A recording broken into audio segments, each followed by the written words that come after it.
Hi, hello, how are you?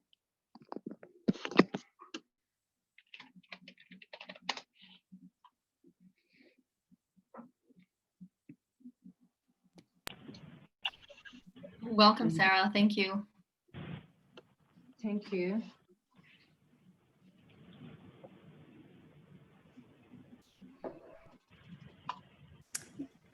Hello and welcome everybody.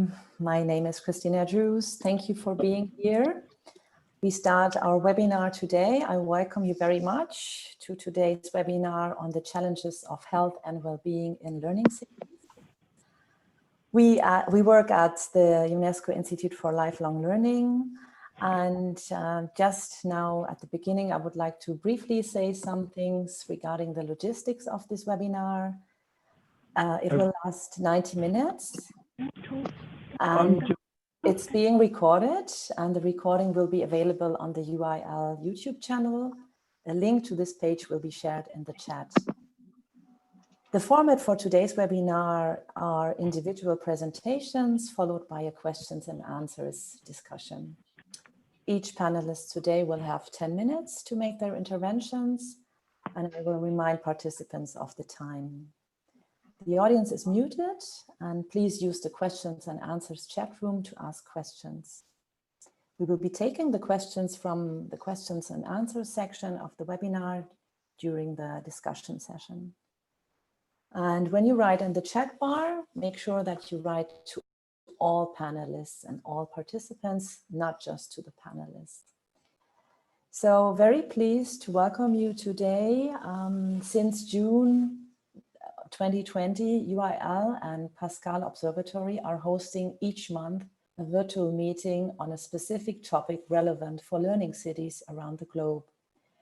And the aims of this series was first to highlight important and challenging aspects of learning city development, drawing on research and development work in both Pascal and UNESCO UIL learning cities. And secondly, to demonstrate the practical applications of successful practices in learning cities. Only 10 days ago, we hosted and participated in an online conference of our Health and Well-being cluster. It's coordinated by two cities, by Cork in Ireland and Osan in the Republic of Korea.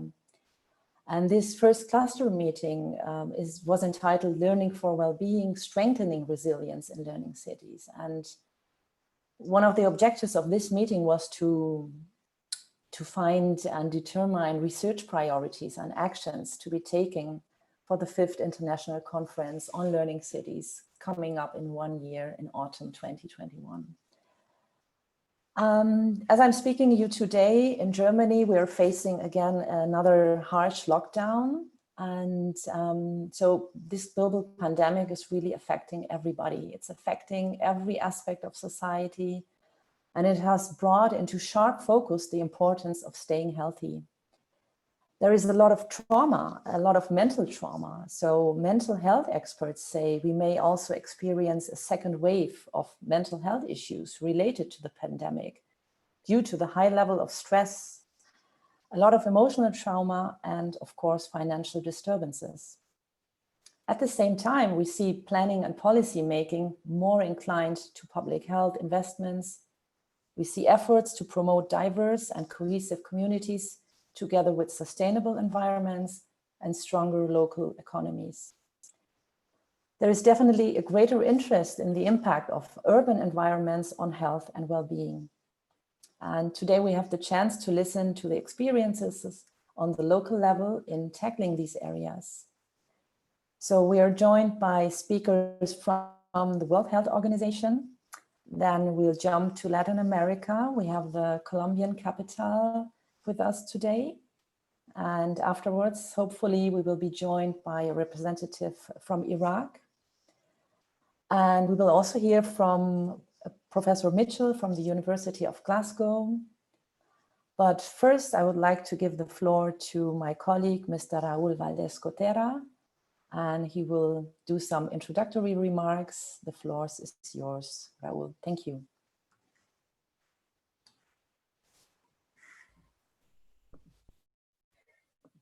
Thanks a lot, Christina. It's a pleasure to be here today with you. I would like to welcome all you to this webinar on the challenge of health and well-being in learning cities. As Christina said, this is the sixth and the last webinar of this series that the UNESCO Institute for Lifelong Learning is organizing in collaboration with the Pascal International Observatory. And you know, when last year in 2019, members of the UNESCO Global Network of Learning Cities acknowledged health and well-being as one of the most important topics of the network to focus on, none of us really could predict that the year to follow would challenge societies around the world with a global health crisis. And with this, the pandemic, the importance of quality health education has, like never before, become so evident. COVID-19 has led to global learning disruption of an unprecedented scale and severity. This has been reflected in the closure of schools, universities, and other learning institutions that has affected already the lives of 1.6 billion students in over 190 countries. The UN General Secretary warned earlier this year that the pandemic has amplified social, economic, and digital inequalities, putting a generation at risk of a learning catastrophe. But at the same time, it has helped showcase the role of education as the pillar for every society, as a public common good and the bedrock of social cohesion, well-being, and opportunity. I think both health and education are a central focus of the United Nations 2030 Agenda for Sustainable Development and its 17 sustainable goals. WHO declared that without health, the common goals and urgent needs will not be reached. No doubt about it. And this statement is equally relevant for education. More than ever, we are testimonies of the connection between all SDGs. While education stopped, learning did not. The UNESCO Global Network of Learning Cities has worked hand in hand to share its solutions to not only providing learning during the pandemic, but also overcoming the crisis itself. The cities during the webinars, conferences, meetings, workshops have discussed collaboratively the issue of learning being out of formal and non-formal education, and expanding with measures, campaigns, and partnerships work best. Some city members report now that they had rediscovered the importance of intergenerational family, neighborhood, and community learning, while others shared concrete initiatives. We have learned that young and old are affected by stress and insecurity. Maintaining psychological, social, and emotional well-being has been a challenge for all members of the education community, students, families, teachers, education assistants. Those who work in education, families and communities must develop vital emotional resilience skills. And with this same framework, socio-emotional learning is a valuable tool for mitigating the harmful effects of the social and health crisis and conditions for learning. These require accompaniment, support, and resources that are especially adapted for this purpose. Lifelong learning, we know that can take place in many different contexts, and today, cities have a strong role in supporting that dissemination of knowledge in the area of social confinement, helping people to maintain health and hygiene and engage in new learning opportunities. And as mentioned by our director, Mr. David Achuarena, as well as avoiding any disruption in learning, cities are well placed to transform not only schools, but also the entire lifelong learning system into a massive preventive resource. Lifelong learning institutions are called on to promote the behaviors, gestures, and habits that can prevent contamination. With a few weeks, prioritizing health education for all citizens and not only children has become a global priority. With this idea, I will wish you a rich discussion in today's webinar, and willing very much to hear from experts, from city representatives, what is happening in today's local life. Thank you very much, Christina. Thank you, Raul. Thank you for this introduction. As I said, we're very pleased. We have the World Health Organization on board, and it's Ms. Monika Kuzinska who joins today. She's responsible for the important work of the WHO European Healthy Cities Network. She's an expert when it comes to urban health, and she organized actually the annual meeting of the European Healthy Cities Network last week. And I'm sure she has some brand new information to share with us. You have 10 minutes, Monika. Thank you. Thank you very much, Christina, and thank you to Raul and also the network for inviting me to speak to you again today. It's a great pleasure to be able to join you, although we meet us at the end of what seems like a very long year, I'm sure, for everybody here. And thank you, Christina, for introducing the events that we had last week, because I think that there has been, first of all, it was a great pleasure for us to host so many cities who we have in partnership, including Bogota, who spoke at the conference. We had about 2,000 participants over the 3 days. So this was really for us unprecedented, and really indicated just the extent of the work that we all know has been going on, and indeed you have been addressing in your work as a network over the last 8-9 months in this regard as well. I don't think I need to tell any of us here just how critical cities have come to the forefront in the last year with regards to the pandemic. We saw cities becoming the national epicenters of the pandemic, and still in many cases there are, as we are not even in coming to the end of this situation just yet. And we saw cities at the forefront of the recovery. And regardless of the heterogeneity of our cities, the differences, particularly I work in the European region, we have a very diverse region, although our cities are generally quite small compared to the global average. But that regardless of the diversity, what we saw certainly this year was that the challenges and the common challenges that we felt run through. And health, we've always known, and is a common challenge. The global burdens that we see, the trends are not unique to one region or indeed to one city. Before COVID hit, we saw rising inequalities, we saw, including in health differences between socioeconomic groups, between groups at risk of vulnerability, as well as between cities and between countries, or cities within countries, but also between countries themselves. We saw rising tides of non-communicable diseases. We saw that we still had not succeeded in tackling the unfair burden of communicable diseases.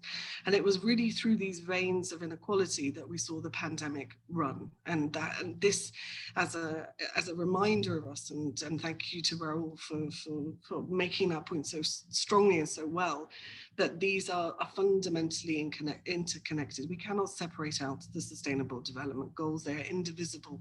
And we saw that in its hardest form in terms of the pandemic and the response here. And we also saw the importance of networks such as the Healthy Cities Network, but also networks such as your own. These are not things that we can build in times of crisis. These are platforms that we can utilize when we need them, and the partnership between the two networks has been very important for us, and the response and the actions, the joint actions that you have taken to learn from one another, to share your experiences is fundamental in our own resilience, as well as contributing to supporting our communities. And that community connectedness and relationships has been the real added value in terms of the city responses. It is the closest level, you are the closest level of government to the communities themselves, and it is the community responses that have made the difference. Even as our most sophisticated health systems were overwhelmed, the success and failure of our response efforts lay in the ability of our cities and our communities to be able to support one another when they needed to. And very quickly, and I do not need to tell you this at all, that the issue of learning became one of the hidden emerging issues that we faced within the pandemic. And the demonstration of how learning and education, how fundamental this was, not only to community and social resilience, but also well-being, mental health, and indeed inclusion or exclusion. The veins of inequality that we have running were manifesting themselves in our ability to continue to have access to learning. And your role here has been phenomenal and very impressive for someone like myself to be able to witness and to experience this through the meetings that we've had together. And so our challenge now really is to maintain this learning, our own understanding and the demonstration of how interconnected our areas are, and take that forward as we move into the recovery. We cannot forget, we cannot lose that lesson. Investing in learning is an investment in health. We know how fundamental education is in determining not only how vulnerable we are to diseases, whether they are unexpected or ones that we know are looming, such as non-communicable diseases, but also how fundamental as an intervention, how fundamental education is to inoculating us against inequality and deprivation as a society and as individuals and communities. Investing in, as part of our recovery efforts, ensuring that we continue to see education as an investment in education as an investment in health, in well-being, and in social development is a challenge that we have not yet won, and it's critical that we maintain that at the forefront of our minds as we move forward. And so my final point is that in that interconnectedness that I think it is very difficult for anyone to argue against now, although this is something that we've all known for some time, the role that cities play in those relationships as actors and as advocates for the common approaches and the synergies that we have between the different sectors, between the different agendas is quite critical. And so my sincere congratulations to all of you, including UNESCO, for the impressive and excellent work that you are doing. And thank you very much for the opportunity to be here, and I'm looking forward to our continued collaboration as we move hopefully out of the pandemic and into a more healthier future for all of us. Thank you. Thank you, Monica. Thank you for this introduction as well. And I think it's really interesting, your remark that given even the very diverse cities in your network, I mean, you reached out to 2,000 people last week.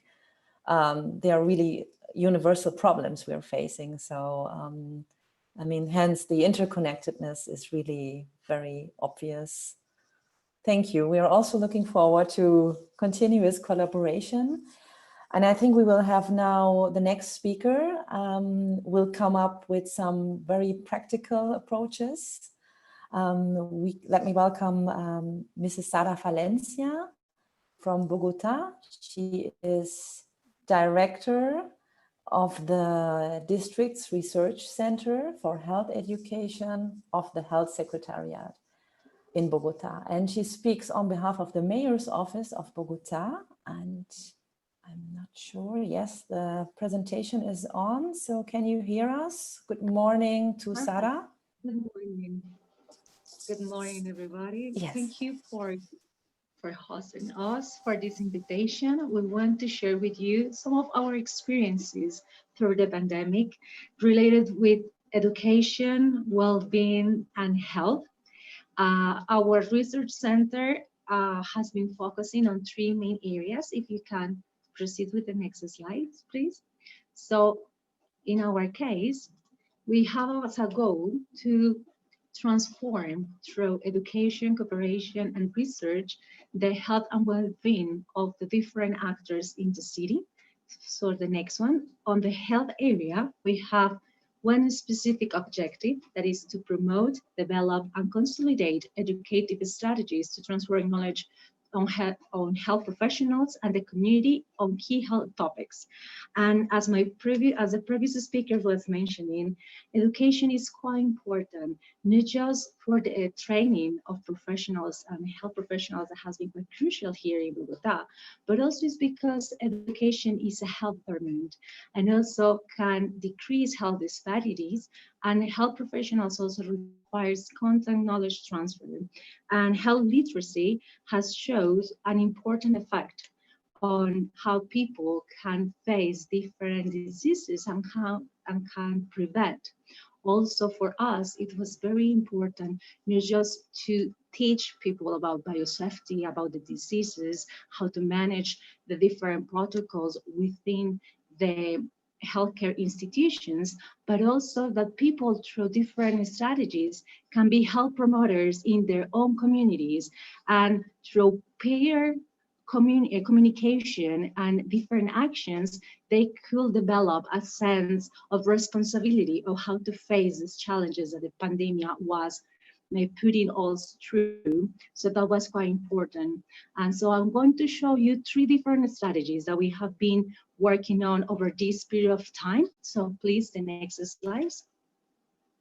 So here on the right hand, we have cities actions. We have a program at the Secretary of Health that is called Art and Health.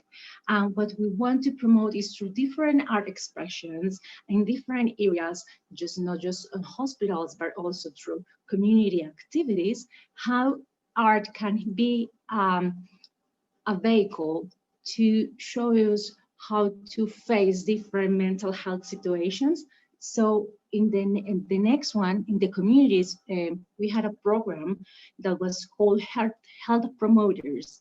So it was with people that were delivering different foods and goods, and people in the drugstores were telling others how to take care of themselves. And also they were part of a strategy to correct bad behaviors on biosafety. And the last one is our training strategies for health professionals and all different areas, and healthcare units and IPS, like providers of health, from the bodyguard, how to guide people through the process in the institution, to the high specialists, how they could manage on all the protocols that they could implement to face the disease. So I'm going to go quickly for the next slides, please.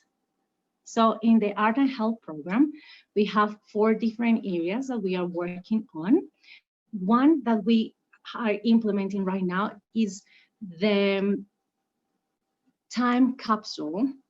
So what we did is a call for the people in the city to show to us and to the city how they have been facing the pandemic throughout all this time, all their emotions, because we had a really long confinement, and for us, we faced different expressions and emotions over this period.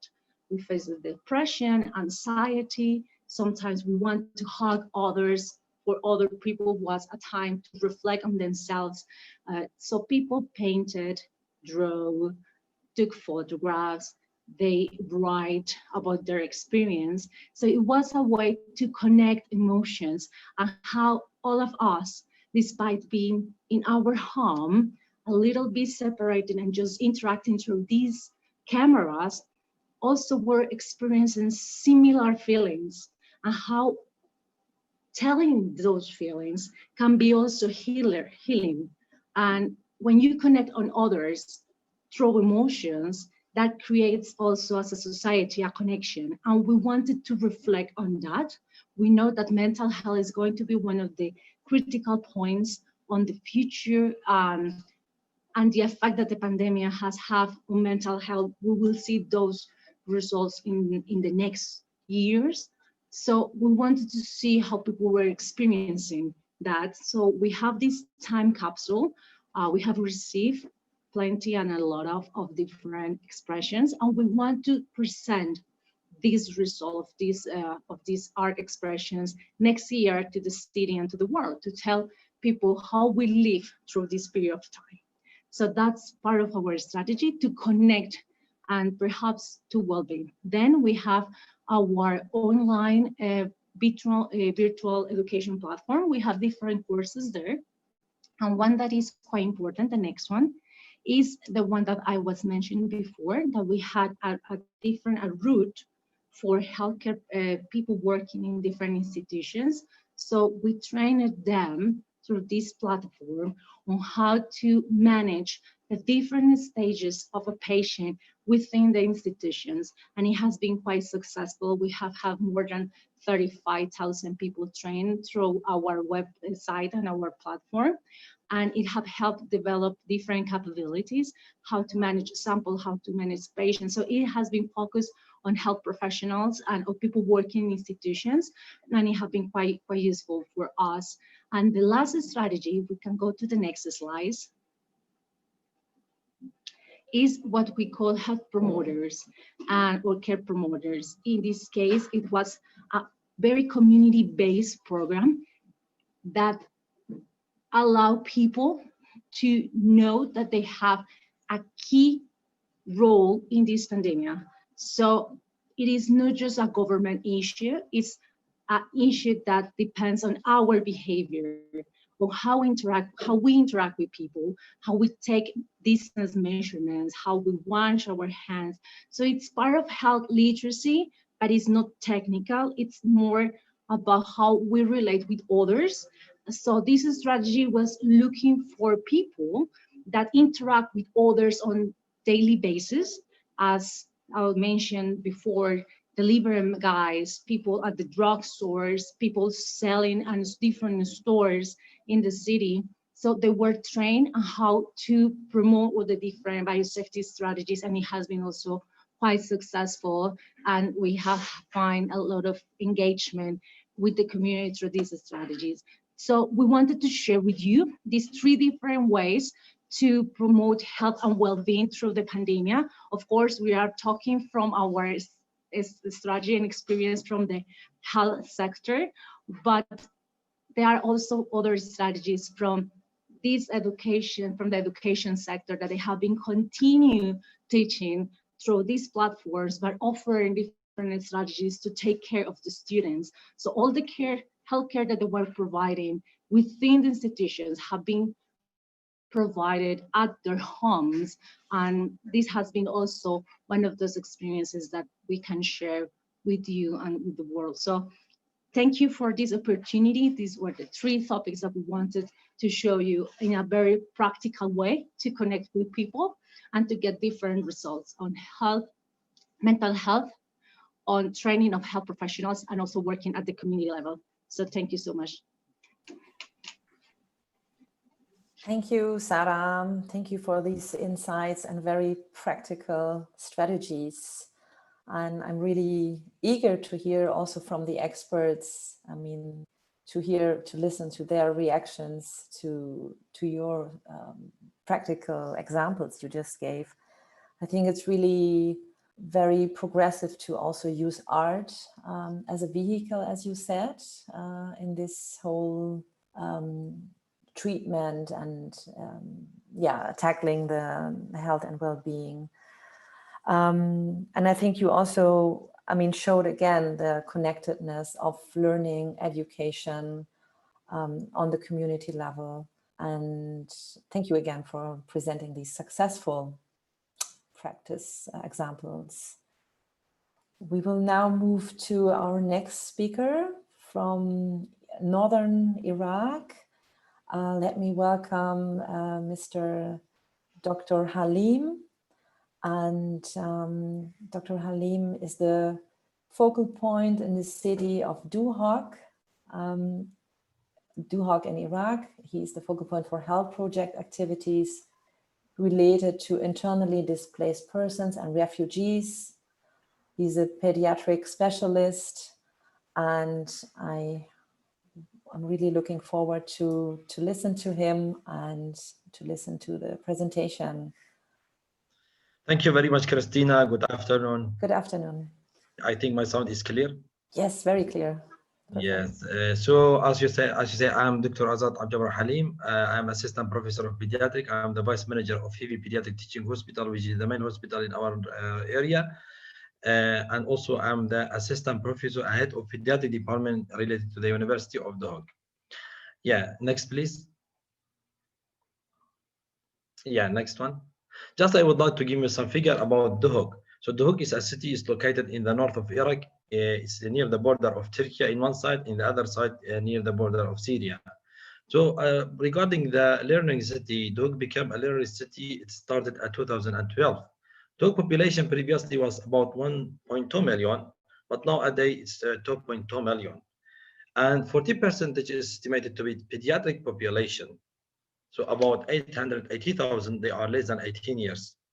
Why The Hague now 2.2 million? Because we have many people, they are refugees from Syria, and also we have internally displaced people. So suppose that at the era of ISIS in 2040, there were more than 60,000 delivery at The Hague. Next, please. Yes, us to introduce The Hague as a learning city. For building a learning city is a collective and a continual journey. So what we need a planning, need involvement, celebration, accessibility, monitoring, evaluation, and also we need funding. Next, please. Yeah, so at the beginning, what we have to put a plan or making a team. So the team in The Hague City for the pediatric, we have pediatric specialists from the health side, and also we have lecturer of pediatric from the university side. I will give you an example. So the manager of main pediatric hospital, he is lecturer in pediatric department. And I am the head of pediatric department. I'm the vice manager of the Hevi pediatric hospital. So the team is composed from the university and from the health. We have also the help of the local and international organization, like local Hevi organization and WHO and ISPO as an international organization. Oh, we should not forget the community also health. So we have politicians, religious, and usual people who are putting with us for the monitoring and helping us for building The Hague as a learning city. Next, please. Yeah, at the beginning, we put a strategic plan. We have main three corners, which is very important. The first thing is what? Increase the health service to people. We would like through the university and from the educational sector to give service to people. The second thing is that for the future plan, improvement of the medical college syllabus, because those are the future doctors. And the other important thing is that we would like to transfer our experience to the near city. So these are the main strategic plan. Next, please. Let us to say about the role of University of The Hague.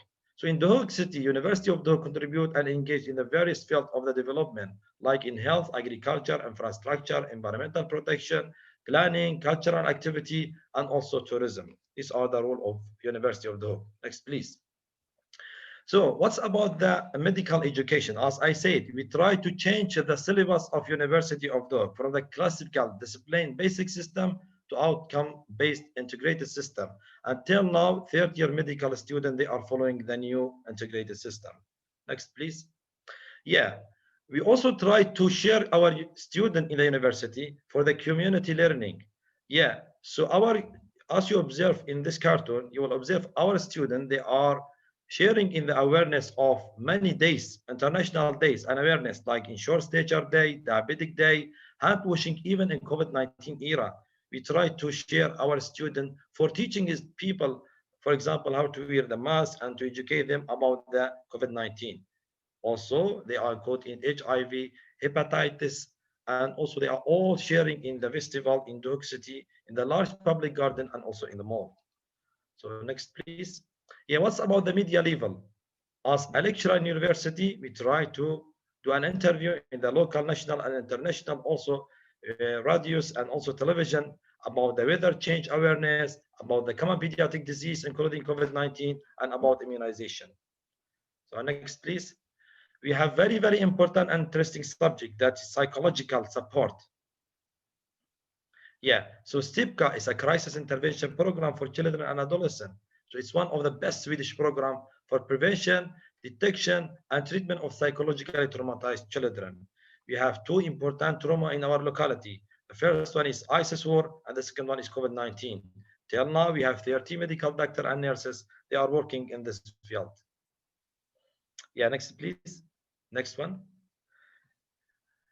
Next, please. Yeah, what's about the woman? For the woman better health, we have a special center for the woman in our area, which is called WE Center. So it's special for the education of women and the health of the women.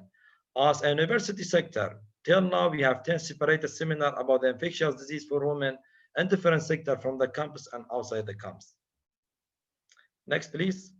Yeah, very, very important subject is online management. As a pediatrician and from the all field and all department, we share in the two important online program. The first one is called Doctor Online, which is on the one of the international television. And the second one, you can visit the University of Duke site. You will see they are writing Ask Your Doctor. During the COVID-19 lockdown, we treat many patients and we help many poor people to treat them online. And next, please. Yeah, I will give you an example of the Hevi Hospital, which is the main pediatric hospital before 2015. Previously, University of Duke was not included in the system of the university or of the hospital. But after that, we are including ourselves for treatment of the patient. So 2015, we built neonatal intensive care unit.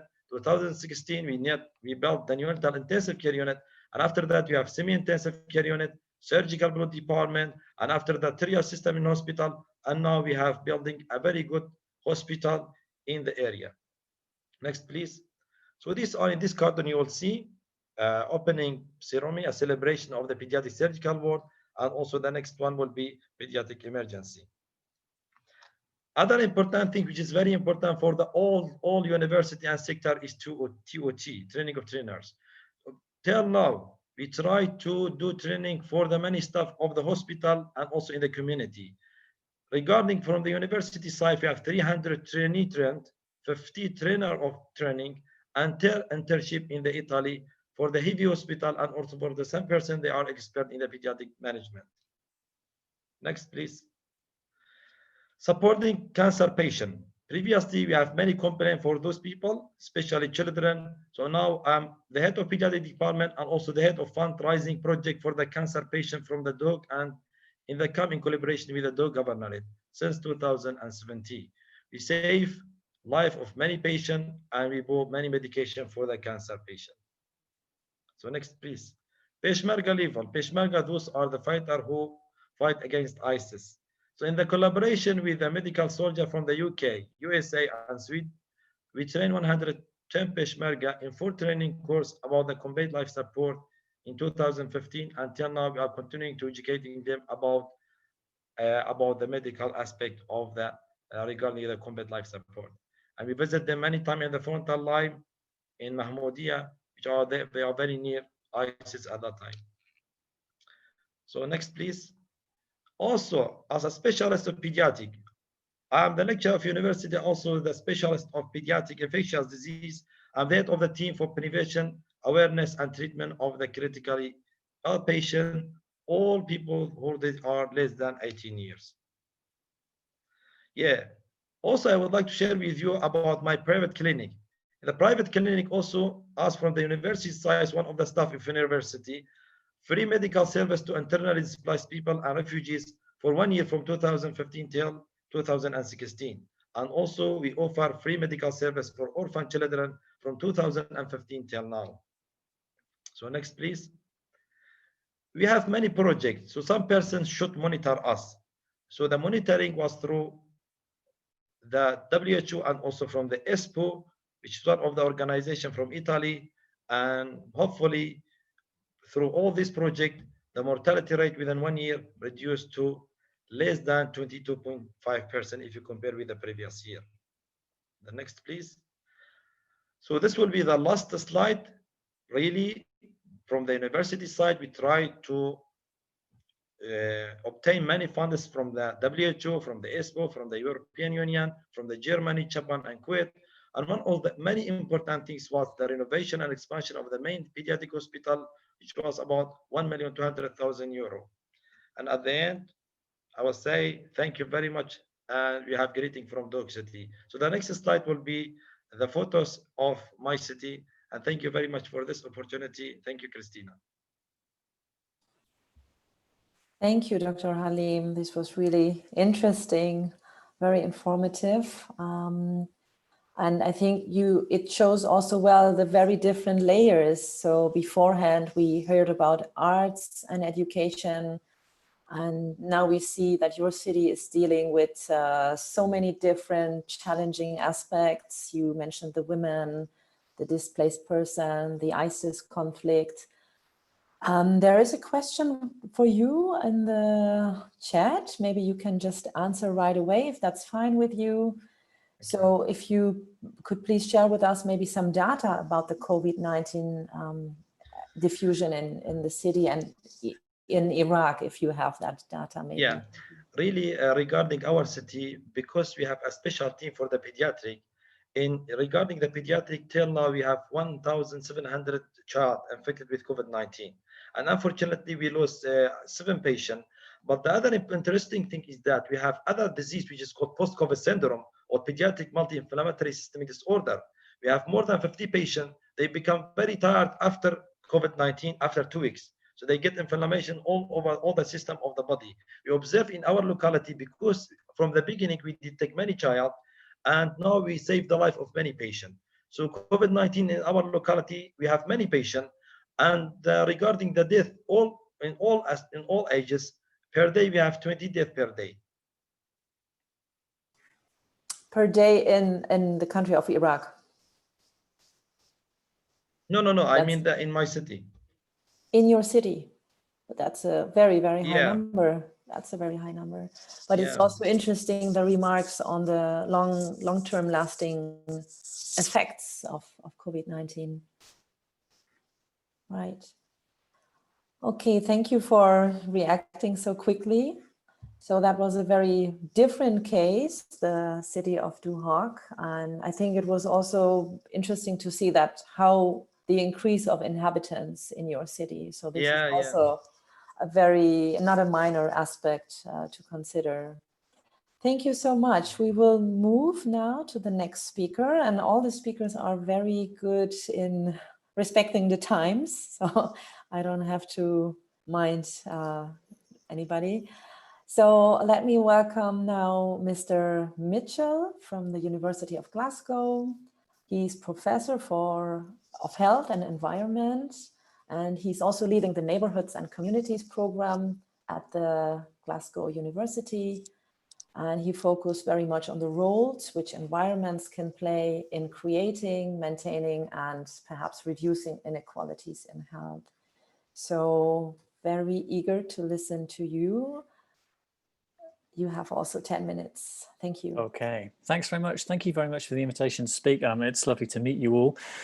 So my plan for just 10 minutes is to talk a little bit about how my team and I think about health in cities, and particularly to think about neighbourhood as a unit of analysis in our research. And then just to give you a couple of examples of the kind of research that we do, which I think weaves together some of the themes that we've been talking about this morning. And you'll be pleased to hear I'm not going to talk about COVID, so you get 10 minutes where you don't have to think about it. So next slide, please.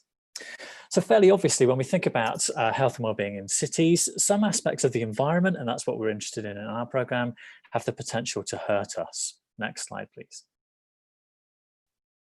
But it's really important when we think about health and well-being in cities that we remind ourselves that some aspects of cities, for example, the presence of natural green and blue spaces, or social systems, or indeed education, have the potential to keep us well. Next slide, please.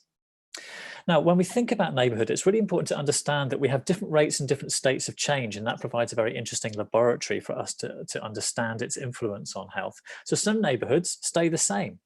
So that was Venice, off the beaten track, and you can imagine that really life in this part of Venice probably hasn't changed very much for decades, if not hundreds of years. But next slide. But obviously some aspects of cities are changing very rapidly. Indeed, some new cities are emerging almost literally overnight. Some neighbourhoods change. Now this is important. Next slide, please. Because it's important that you understand that the neighbourhoods, the environments that we live in, are not simply some kind of test tube in which we live out our lives. They are part of our social and health systems, and they shape those systems and indeed are shaped by them. So it's a complex relationship between the two. Next slide, please. Next slide, please. Thank you. So when we think about health and well-being in cities and learning cities, sorry, can you pop back to the previous one, please? Thank you. they're obviously interlinked in a dynamic city system. And when we think about the science of this, it's important to understand that there are no independent variables in a city. So we cannot, for example, separate out health from learning and from education. And I think that point's kind of been alluded to already. Next slide, please. So in population health and epidemiology, this is how we think about the wider determinants of health. So we understand that our health as individuals are a function of all sorts of wider circumstances. Now, it's important to recognize that obviously healthcare services are important, but in terms of population health and inequalities, they are in fact a relatively small component of the determinants of health. You can see all these other factors and education amongst them. And it's not only that education affects our health as individuals, it's that all of these things connect together with education to affect our health. Next slide, please. So this relationship has already been alluded to. We see strong relationships between the level of education, for example, that an individual has and their health and well-being. These are data from the Netherlands, for example, and you see a change in life expectancy as education levels increase, but also crucially, a change in the experience of healthy life expectancy. That's how long we might expect to live in good health and well-being. Next slide, please. And we see this relationship not only in the economically developed world, but also economically developing cities. These are data from Argentina showing a very similar relationship. This is the social patterning of diabetes by education. Next slide, please. So here's my key message. I need you to think about neighborhoods and cities as like fields. Okay, so we're growing lives rather than crops. But the important message is that if you get the environment right, it nurtures healthy people generation to generation. That's the key issue. So neighborhoods continually reproduce the same kinds of people generation to generation. But if we get it wrong, the adverse consequences are perpetuated. Next slide. So let me give you an illustration of this. Here's a neighborhood that I visited as part of the SHLC. This is Kigali in Rwanda. And you can see these are kids coming home from school, but you can see the kind of neighborhood environment they live in. You can see the kind of housing that they deal with. But those kids who are running up the steps, if they kept running to the top of the hill, next slide, this is the kind of neighborhood that they would encounter. So different neighborhoods in the same city, in the same country. And you can just imagine the differences in terms of education and learning and health that growing up in these two contrasting neighborhoods would bring. Now, I've got a great illustration here of how I can show you that this stuff really matters. So a study we completed a little while ago looked at the social geography of London more than 100 years ago. So in 1896, a man called Charles Booth surveyed London, and he actually coloured in a map according to the social class of the people who lived in each kind of house. Next slide, please. And we took these data from his map, we digitized it and created a poverty index for 1896, and then compared the geography of poverty in the city 100 years apart by using more contemporary census data. And we found an incredibly strong relationship, so much so that we were able to predict contemporary geography of death rates using the data from 100 years ago pretty successfully. Next slide, please. So if we know that place affects health, then in theory, place should be a lever that we can pull to improve health and well-being in a learning city. So what might these levers be? And I've just got a couple of examples from our research here. We use a lot of GPS data in our research to study how people use the city and where they go. These are GPS tracks taken from a child, and we've extruded the tracks by time. So the tall chimney there is their home. They spent most of their time at home. The second tallest chimney is school. And we're interested in how learning means that kids interact with their city in particular ways. Next slide, please. So we've been able to track, for example, the way in which kids came into contact with places that sell tobacco and alcohol. And this is a graph of how that varies through the day. So the orange bars are weekdays, the kids are in school. And not surprisingly, there are peaks in exposure before school and then immediately after it, but a very different pattern from the weekends. So when we think about education as a landscape in our cities, we need to think about how that affects exposure to potentially harmful substances as well. Next slide, please. We're also interested in how the journey to school and after school relates to physical activity.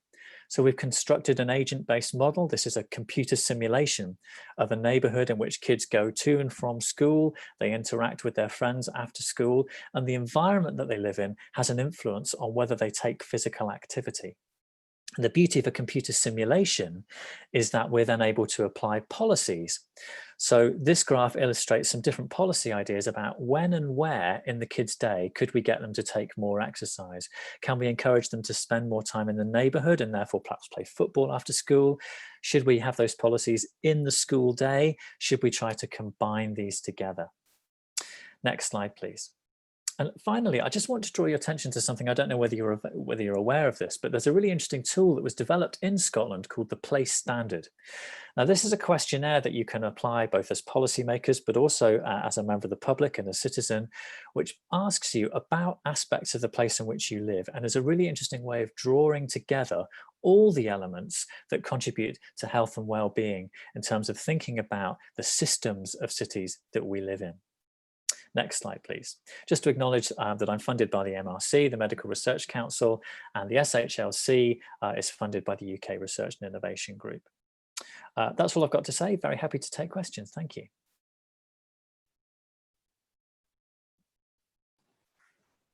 Thank you, Mr. Ritchell. That was really very informative. And I mean, you did not mention COVID-19 at all, and still this was so very informative about the relationship between where we live and our health and well-being and our life expectancy. And I think it was very, very interesting to see the very modern tools that you're using, and also interesting, but also maybe a little disappointing to see the little change with the simulation you did with comparing London 100 years ago, and then with a comparison to the more recent dates. So yes, thank you. I'm looking at the questions. I think we can now move on to some questions and answers. I already have one for, yes, the city of Bogota. So there is one question about the, yes, media literacy competencies at the community level. So maybe Sarah, if you are willing and able to take these questions. Yes. Yes, thank you. Perfect. Yes. What we are doing right now is try to understand how people have been engaging with different social tools and these media devices at different levels, like children at schools and the access that they have to technology and how well they employ it to define better routes to provide them some training. So what we understand right now is for health professionals, it is a really well-known tool and they can use it properly. What we have been facing is that at different levels, when people doesn't have proper education and their access to technology is limited, their media literacy is low, so the strategies are different. So that's the reason why engaging directly with community and just through these technological devices is quite important to detect when people were having direct interaction, so we can overcome this media literacy deficit that we find in some areas here in the city. Thank you, Sarah. I think it's also, I mean, that's what we encountered also recently during our health and well-being cluster meeting. It was very well attended last week. And so the topic also comes up, of course, health and well-being and the use of, I mean, the massive use now of digital applications. So it would be also interesting to hear from our panelists about that, because that's also something new that we're encountering, the massive use of digital applications, computer technology. So I'm not sure if anybody would like to say something about that.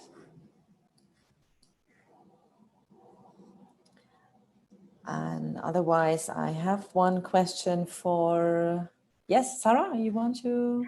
I just want to mention to complement that. So when you talk about media strategies also. You need people to have the devices.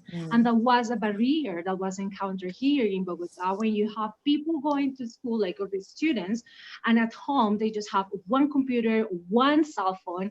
So the city created a strategy so people can donate tablets, computer, and it was a strategy within the city to donate and to collect money just to provide those devices to students so they can access to the classes and they could join and to keep up. So this revealed the technology gap that we have in education here.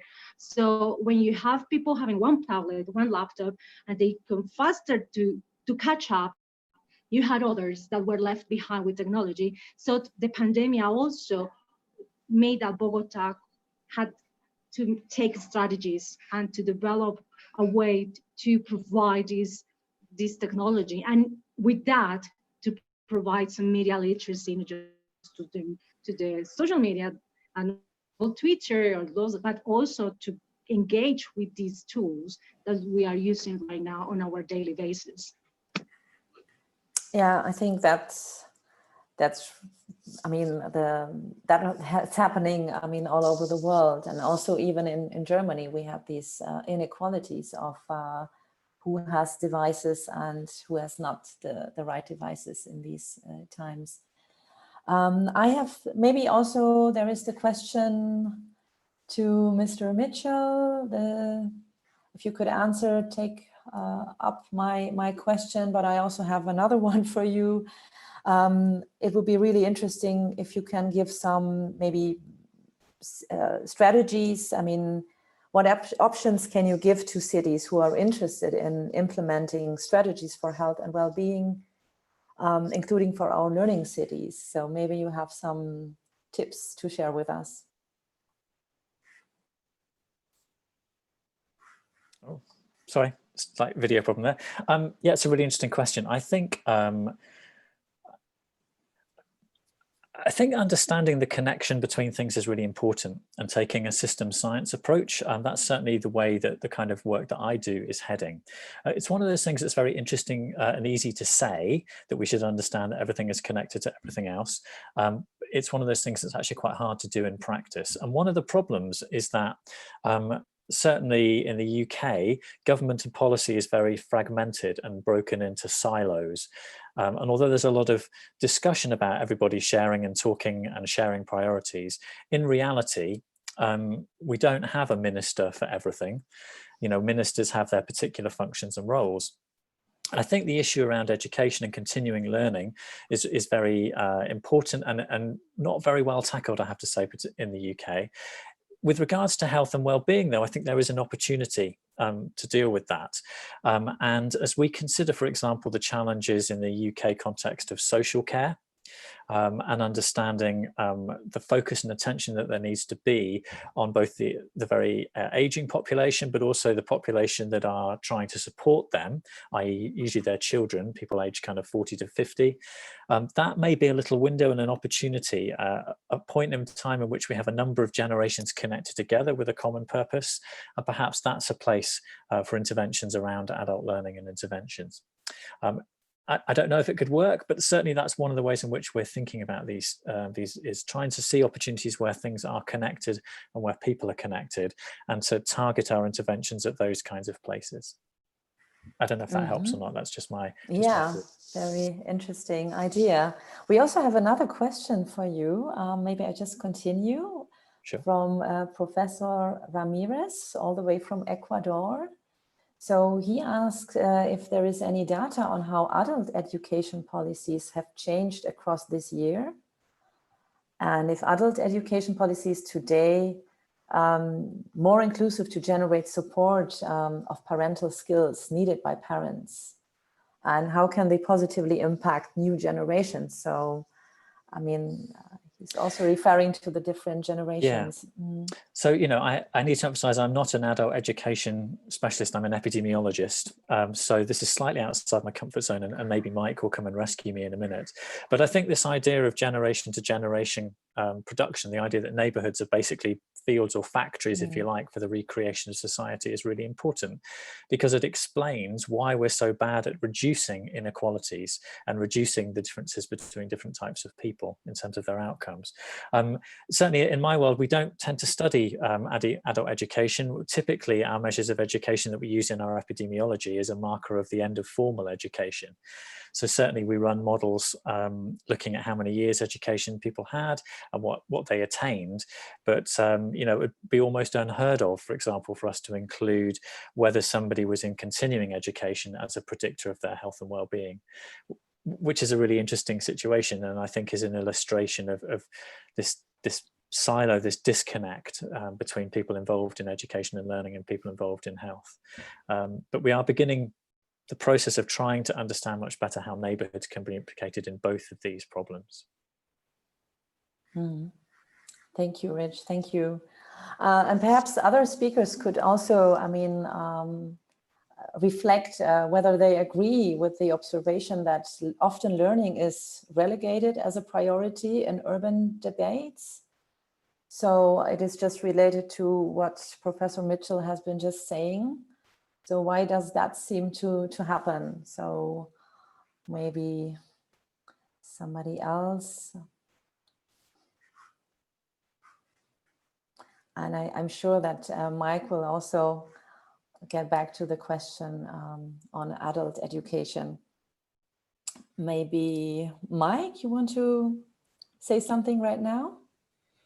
Well, it was just an observation on my part that that learning is relegated often in most urban discussions, whether it be around healthy cities or cultural cities or whatever. And Rich has just made the observation that adult education in particular and learning beyond schooling is often not used in studies that he is involved in, and I'm sure it's the same with other people who work in his area. So it really was an observation on my part, and I was trying to induce other panelists to reflect on that and whether they find it's their the position in their countries as well, and reflect on why that might be the case, because we do see in policy documents that if they don't come from the field of education itself, there often is no mention of education. So I'm just really making an observation at that point for others to reflect on. Maybe we can also go and ask Dr. Halim. Is he still with us? Yeah. Sorry. Yes, since you're working at the university, so you show that you're really trying to interconnect the both fields, education and the health sector. Yeah. So really, just I would like to tell you, after the COVID-19, we try to apply many systems in our area.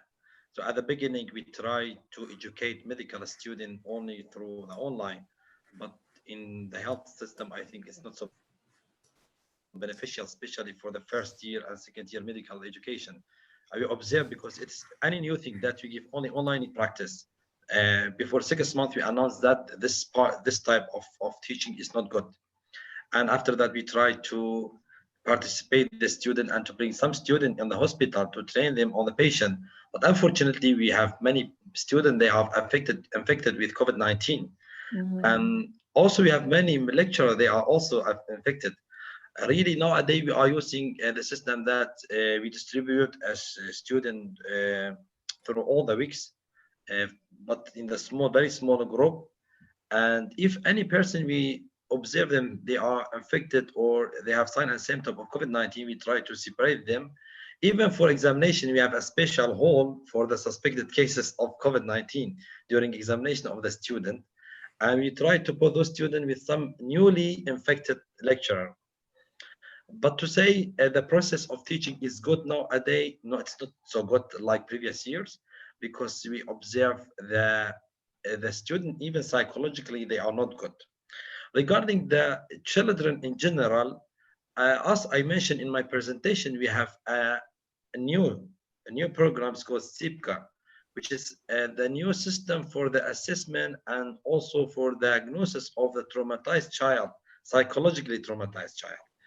I observe many children, they are psychologically traumatized. And we observe most of the people that are visiting us in the private clinic, they are complaining of some somatic symptom. But during dealing with those people, we observe they are psychologically traumatized. This is why you will see also, you'll notice in the future years, we will see many psychologically traumatized people because of the COVID-19. And we should work on this subject, because for me, it is very, very important and interesting subject. And also the UNESCO also should try to concentrate on this point, not only to distribute the knowledge. No, we have to serve and prevent this trauma from people, because it will have the long-term morbidity, even not morbidity and mortality. And this is my opinion, really, our experience. Thank you, Dr. Halim. I think this is really, I mean, when we talk about health, we always talk about mental health. So one cannot be without the other. And also our city members and our network, they actually also discovered this topic of mental health, that it should be really a priority for them. That's very, very obvious. Yes. Could I make a point about COVID and its impact on the level of education of people about health? And I think I'm overall quite optimistic about the experience of having lived through a pandemic has brought an awareness, I think, of a number of things to the population that they didn't have before. So I think generally people understand a bit more about viruses and infection than they did before, and about hygiene. I also think in a UK context, there's been an awful lot of attention on things that people can do to protect their own mental health. So for example, we now have, I think, a much greater orientation and understanding of positive aspects of environment in cities. People are focused on parks and forests and the need for exercise. And I think also a greater awareness of what the consequences of not having good social interaction are for health. And it's a bit of an extraordinary experiment, but if you basically stop people having social interaction, it turns out that it makes them very distressed. And so I feel quite optimistic that although there's been a lot of harm done by COVID, for this generation who are experiencing it, they will take away, so they will have learned something. And we perhaps shouldn't overlook the potential for that. They've also understood the need for government. And they've also, I think, understood the need for governments to be able to intervene.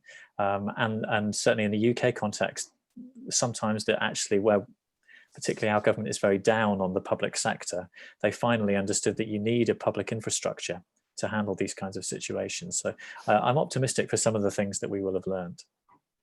Yeah, thank you, Rich. That's very good to listen as well to some positive remarks and see it from that perspective. I think that's also true, that we have also an opportunity, and the younger generation is really growing up with these, in these special times, and will hopefully take away some wisdom. Yes. Maybe also Catherine, she's a social psychologist. Maybe you can also contribute something. I'm sure you have something to say, so I invite you if you're online with us. Otherwise, I would maybe go to Monica from the WHO. So it would be also interesting to hear about any experiences you have noticed on the international level, on the concept of neighborhood and health and well-being. Hello? Hi, I just have my hands raised, and I want to intervene about this adult education with a point. It's Sarah speaking. Sarah, yes, sorry, you had your hands up. It's true. Yeah, so basically with this adult education, it is quite important that, as was mentioned before, learning is a life cycle. So, and also it's different to create a demand and offer education to feed a demand. What I want to say is that when you have a society that demands knowledge, that people it's eager to learn constantly, you can offer different content and they will consume that and they will learn and they will be looking for new information. However, when you don't have a society from the childhood that can learn and that they understand something imposed from above, knowledge is something that is part of your life cycle of how you relate with everything and you understand your surroundings. This is different. As mentioned before, one of the presenters, like now people know more about virus, infections, epidemiology. Something that is a part of you, you will not looking for that knowledge and you will not learn. But if we create a system and the policies and the content is right for the child and the children to understand that it's every concept that they learn is part of what they experience in their daily life, that will make a huge difference. So it's not just the policies, it's the content and how we make a society that demands knowledge to learn and to improve daily. So that's part of what I wanted to say about this adult education, because adults, as the result of how they see knowledge since the childhood. Yes, yeah, thank you for these strong words. Definitely, that's very important, the mentality and the attitude towards learning. Thank you so much. I wanted to ask Monica from the WHO if she has some experiences that she can share with us on the concept of neighborhood and health and well-being, linking the habits to enable a neighborhood behavior of learning. Monica, are you with us? Can you hear us? No, maybe she comes back later.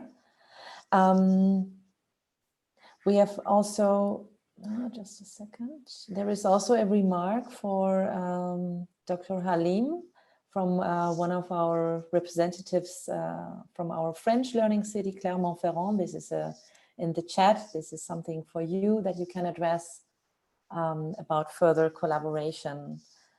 I think we can maybe also focus a little bit more on the link between research and practice and health.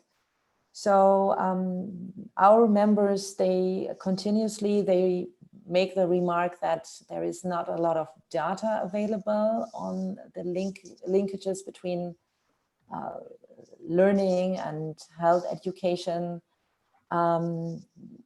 What about this topic about research and practice when we talk about healthy living and the benefits it can bring?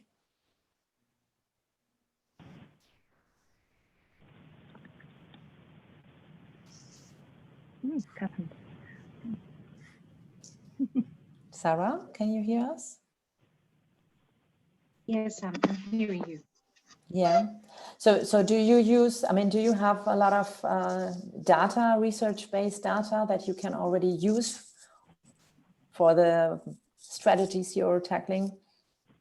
Yes, so one of the challenges at the beginning of the pandemic was to centralize all the information here at the health secretary and at the city level to take decisions.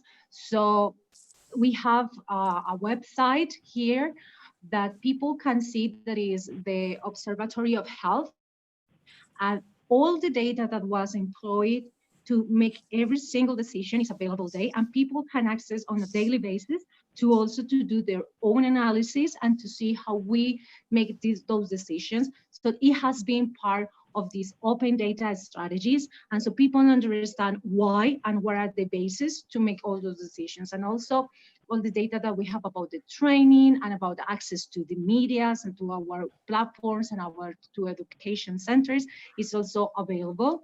But these data strategies, I think that is quite important because it gives also to the society power to analyze and to make their own conclusions about how the pandemic has been managed right now.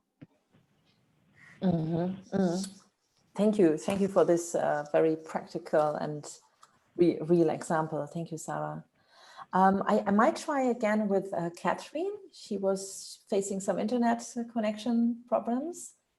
Catherine, are you back here again? Back, Christina. Apologies for that. Perfect. So Catherine is a social psychologist, and so maybe you can, give some ideas on the digital literacy we were talking beforehand. Sure. First of all, thank you everyone for your wonderful presentations, but especially Dahak. I'm a social psychologist, not a clinical or counseling psychologist, but I think we're increasingly aware during COVID that mental health is something that we all have. It's just like physical health. And we all have times when we're well and times when we're less well. And some people are more chronically face mental health challenges and well-being challenges. But if there's one thing I can say that's come out of all of these talks is that there's so much shared experience in terms of what we've all faced during COVID and the pandemic. And if there is a silver lining, it's that we are starting to have these conversations, that we're able to remove the stigma that was once surrounded mental health issues like depression, anxiety, and so on. I know Peter and I have written a paper for Pascal about mental health and well-being in cities, and how there's so many beautiful things emerging grassroots from communities, from neighborhoods. I do a lot of work with Food Train. I won't say too much more, but they're a food service for older adults who are very vulnerable. And they've moved from just doing groceries. They now do phone befriending, meal sharing, and all kinds of things during the lockdown to try to look after the most vulnerable in society. So I just want to thank everybody for sharing what's going on in different regions, and just want to say that there is some light, I hope, at the end of this very difficult tunnel, and at least we're having these conversations. So thank you for asking me to share, Christina. Thank you, Catherine. Thank you. I mean, that's also, again, very nice to have some positive examples. I mean, rather than just focusing on what are the challenges and what's not working. And I think with this attitude, we really have to face the coming year as well, because it is full of uncertainties. So maybe I think now the time has come. I would like to move to our next expert to give us some remarks. I would like to welcome Mr. Peter Cairns. He is in Australia, and it is around midnight, I think. Peter, can almost midnight. So thank you for staying up at this time. And Peter Cairns, he's a member of the Pascal International Observatory Board, and he's a long-standing expert in this field. So maybe you can really share with us what you can take away from this webinar, and give us some of your ideas. Thank you. Thank you, Christina, very much. I found the discussion very interesting and pointed to some good directions for learning cities that we need to think about, and maybe Raoul's comment about the 5th conference next year are things that can feed into that. I'd like to make 4 points. The first one is the silo joining up, the integration question. And I think that came up right through the discussion. There's some good examples given. Bogator, for example, art and health. That's a very nice connection. And we've seen that in some of the Pascal projects we've been involved in. Creativity and well-being. Again, a good connection we need to follow through. We could add to that things like spirituality and health, imagination and empathy and so on. So we need to think in a much more connected way and see how we put these things together and work towards a holistic approach. My second point is neighbourhoods. This was very well made by Rick, and I won't go into this except to say that I think neighbourhoods need to be much more important in learning cities than they have been up to now. We have experimented in Pascal with the learning neighbourhoods. Cities like Cork and Limerick have had learning neighbourhoods, but the connection between the neighbourhood and mental health and well-being and so on is something we need to pursue. So I'm putting the question, what can learning cities contribute in this area? My third point is one Catherine has just made, mental health, the growing importance of mental health. The pandemic, of course, has brought this to our notice, but it had been a trend before the pandemic, and it will continue undoubtedly. In Australia, we've just had a national inquiry on mental health, which was conducted by the Productivity Commission, and it made the point that mental health and well-being is a productivity question as well as a welfare question. So we need to think much more about mental health. My fourth point is to draw to your notice something that OECD has recently set up. They have set up a centre called WISE, W-I-S-E, a very good name.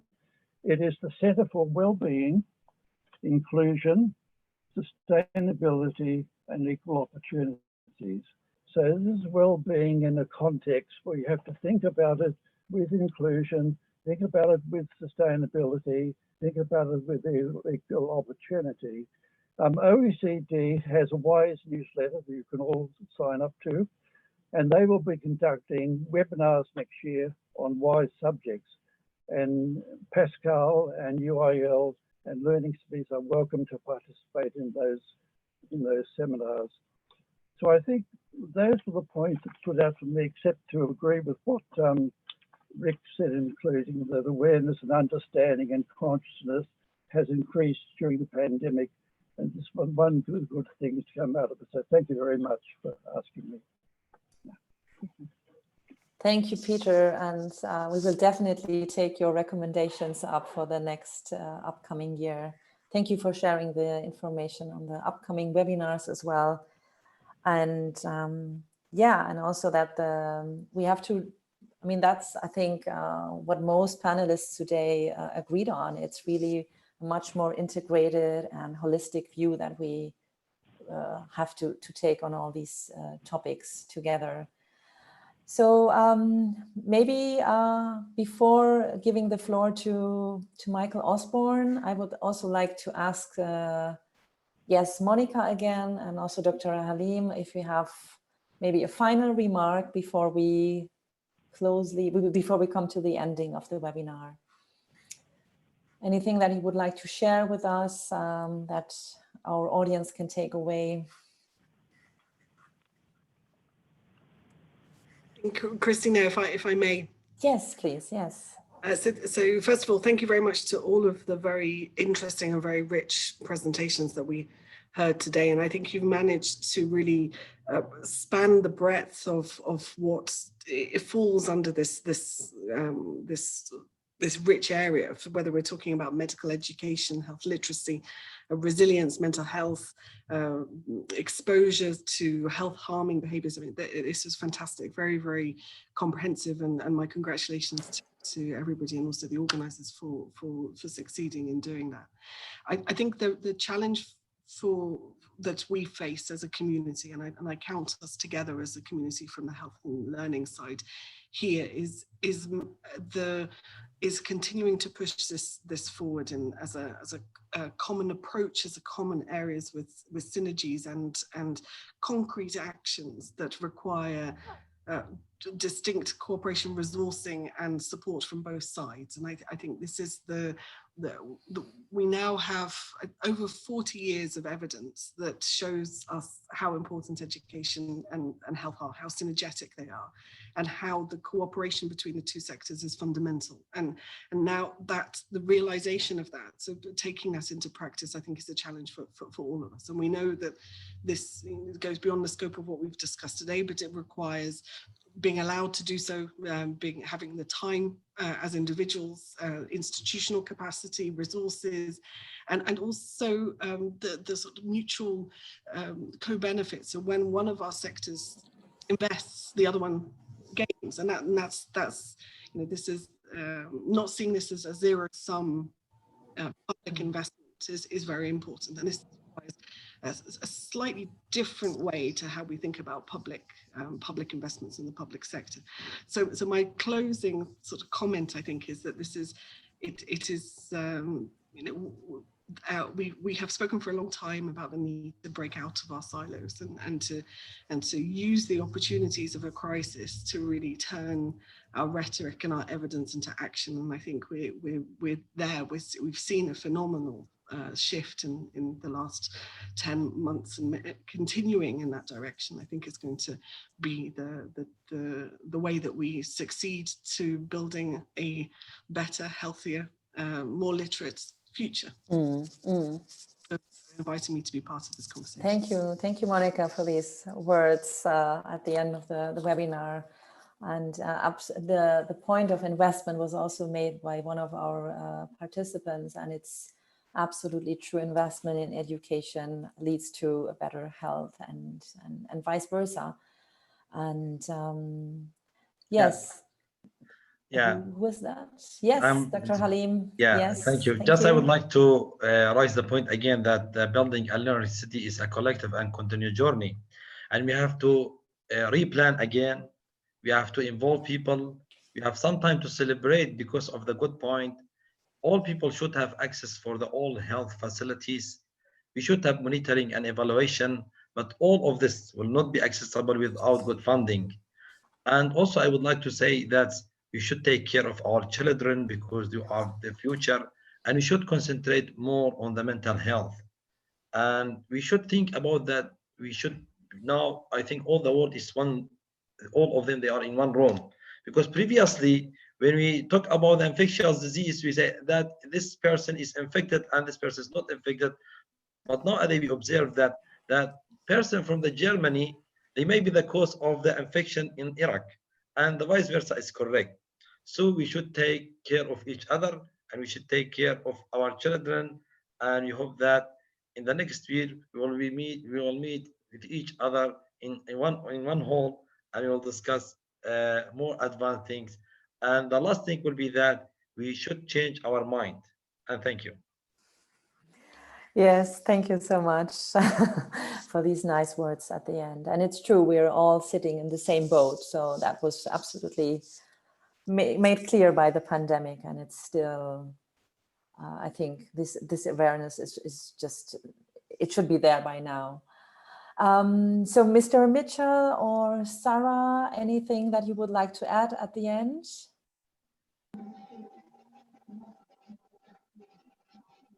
Yeah, so I want to thank for the invitation and the opportunity to share some of the city's strategies on this time, this historical time, and also the opportunity to join the different persons on the meeting. We have learned a lot, all the researchers. So my final point is that learning is a process of understand our surroundings.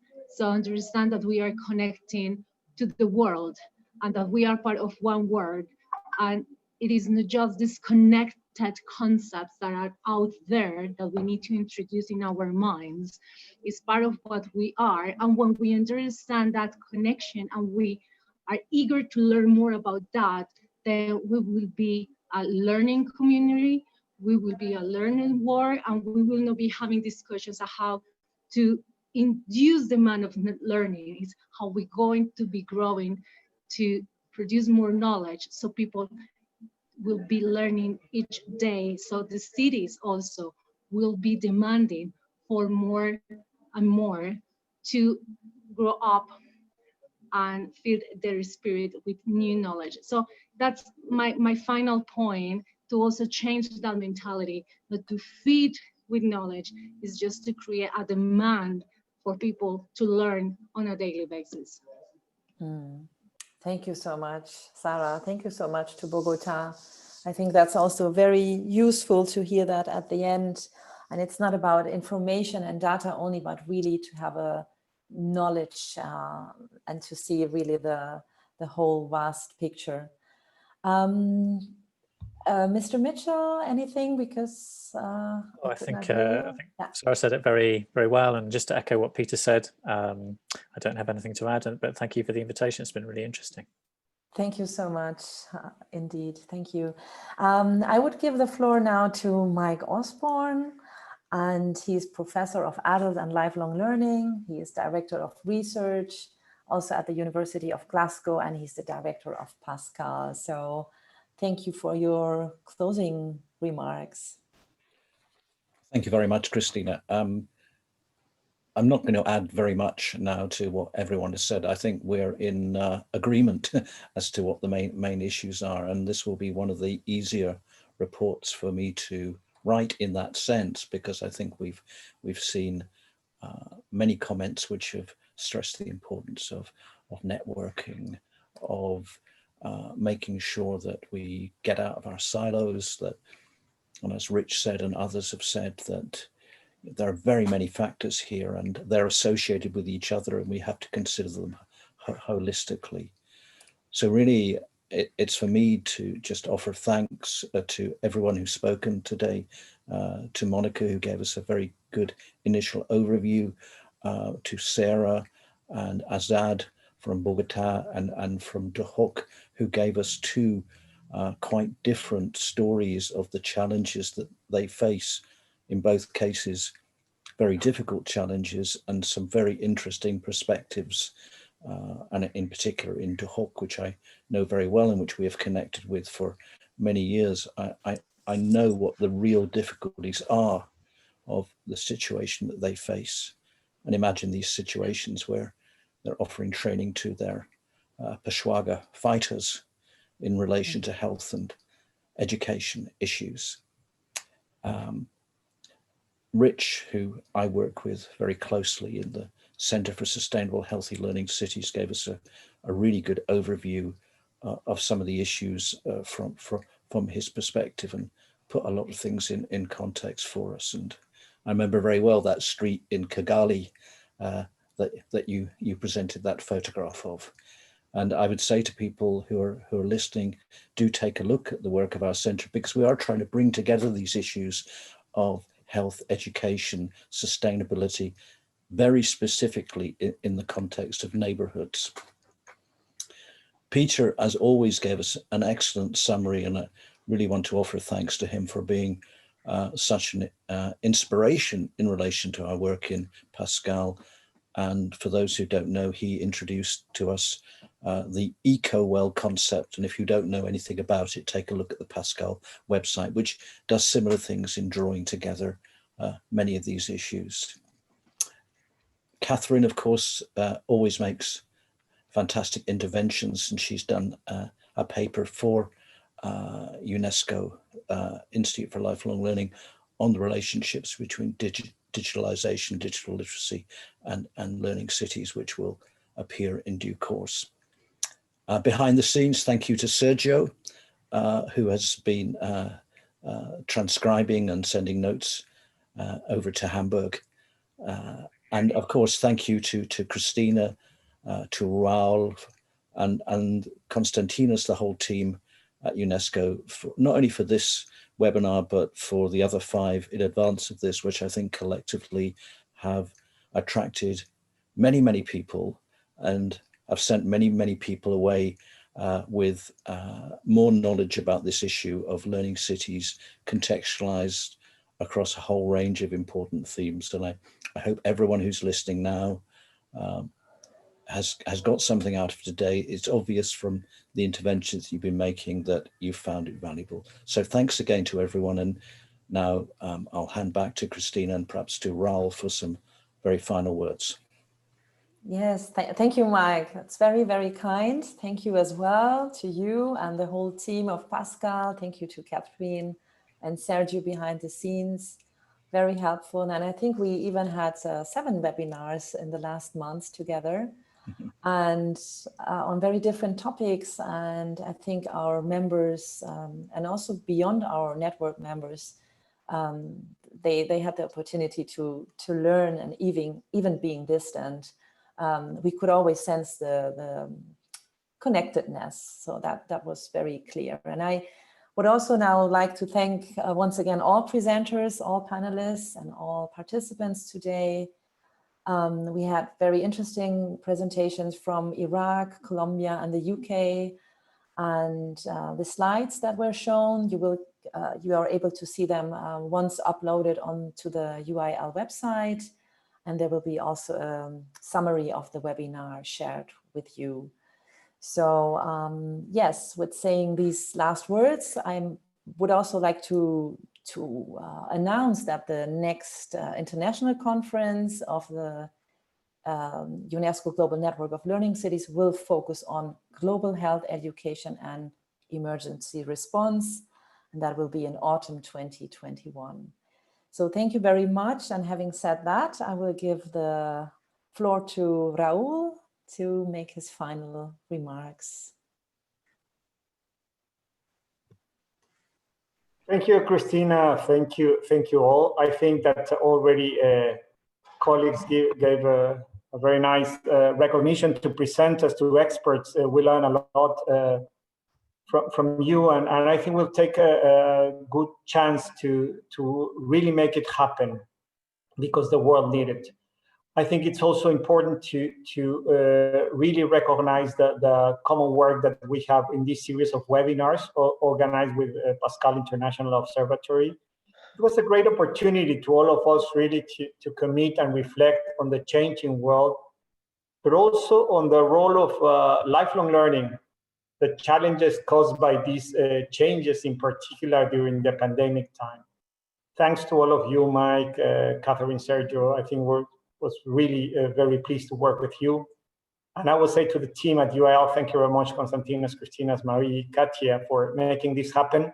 I think it was a great opportunity, and it really gave us some inspiration to continue the work on this direction. So thank you very much to all of you, to all participants. It was really nice to finish the series of webinars with this topic that I think is very much encouraging us to make things different. And in order to really learn to take care of ourselves, to take care of others, to take care of the planet. Thank you very much to all. Thank you, Raúl, for your final remarks. And I will now close the webinar. I wish you all a very nice holiday break, and we see you definitely next year. Thank you so much. Goodbye. Thank you. Bye-bye to everybody. Goodbye. Bye-bye.